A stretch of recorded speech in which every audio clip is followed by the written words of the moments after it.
All right, tonight, guys, I'm going to give you a little bit of random. This is something a little outside of the normal type of watches that I feature on the channel.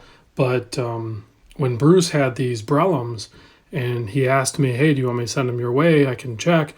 I said, absolutely. They looked amazing. Of course, he sent me pictures beforehand, and then when he did his video and stuff like that, they're super cool looking watches, and they're of super high caliber of materials used and construction and everything. So let's talk about the Wavern Classic Petite seconds hand in blue first.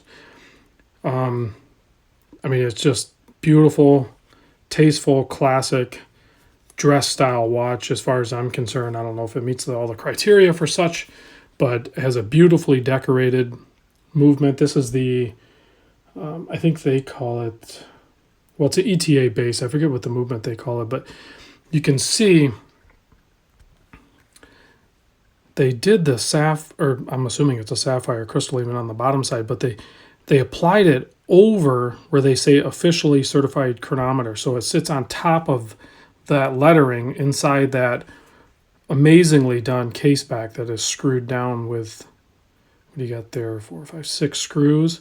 But you can see it's just super cool. And then it almost looks like, pretty sure, yeah, those are smooth to the touch. So that's another attention to detail that you're going to find with this brand. I just noticed that.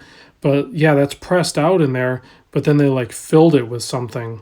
So it's super smooth and you don't catch any rough edges when you're wearing it. And you can see the decoration on there, and their custom rotor and everything is top notch. This is a COSC certified chronometer movement in there. It is an ETA movement. I'm assuming it's, just judging by the looks of it, you guys probably know more about this than I do, but I don't know if that's a 2892 maybe.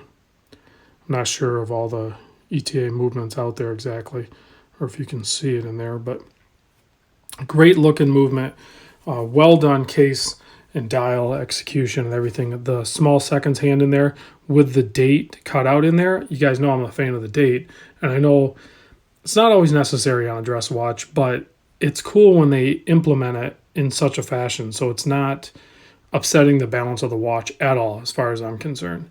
So great looking watch. Of course, you're going to hand wind direct off there. It's not going to be a screw down crown, so you're not worried about water resistance and all that good stuff.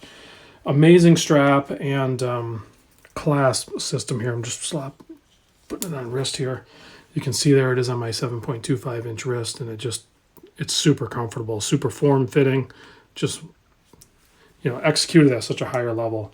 So this guy is a 42.5 millimeter watch, so maybe a little bit bigger than what maybe classic dress watches would be, but it wears so good. So if you have like a 7 or a larger inch wrist, you are gonna find that this thing pulls it off perfectly. So 42.5 mil, 51 lug to lug, but they have a nice turn down to them. It's only 11.3 thick, and that includes the crystal sitting just proud of the bezel there. 22 mil lug width. I don't really see doing any changes on straps though. This strap pairs perfectly with this thing, and this clasp is so well done. It just is so intuitive and easy to fit that I wouldn't change a thing on it at all. So price tag on this guy, they have them listed as $1590. The CHF $1590. Roughly the conversion is a 1-to-1 though, so you're looking at just under $1,600 for that, I believe, on U.S. prices. Now I want to talk more about this one because this is the duo box, and this one really catches my eye. This one has a lot going on. Typically, I'm not a chronograph guy, but when they're done like this thing is absolutely beautiful. You have the tachometer scale. If you zoom in, Bruce actually pointed out you do have a telemeter scale on the inside there. And I think earlier versions even had a pulsometer scale too, I think. This one doesn't have it, but I remember seeing an older review of these, and I think they had that other scale in there too. It's fine that it's not on this one. Most of these are scales none of us are going to use. It's just added decoration on the dial. When you're talking chronometer, or not chronometer. This one is COSC as well, but chronographs. I want a busy chronograph. I want it to be busy. I don't know about you guys, but that's the style of watch, and I want it to be just like this. I mean, they executed it just like I would think a chronograph should be. You have an excellent applied, it's like a dragon logo on there. You have all their information as far as their company. You have that insanely cool boxed crystal sitting proud of the bezel there. You have your subdials. They have different textures and colors. So it just pops. Everything pops. And that little splash of like, almost like a faded orange. It's not quite coral. I'm not really sure what the color is exactly, but it works so good with this blue. And it's, whether it's on the hands or printing or those little triangles, all the tones match perfectly. There's no deviation in color or anything on there. So very rich looking watch.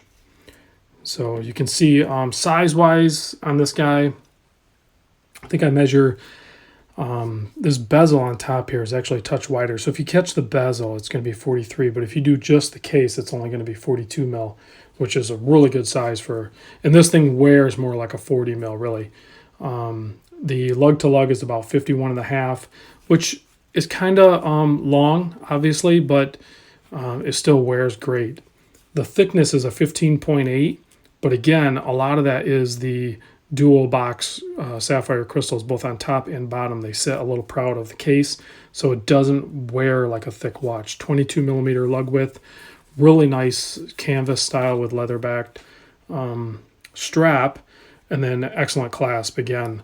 But the real star of the show, unfortunately, as cool as the dial is, the real star of the show is this Valjoux 7750 movement on the back, and the way they displayed it.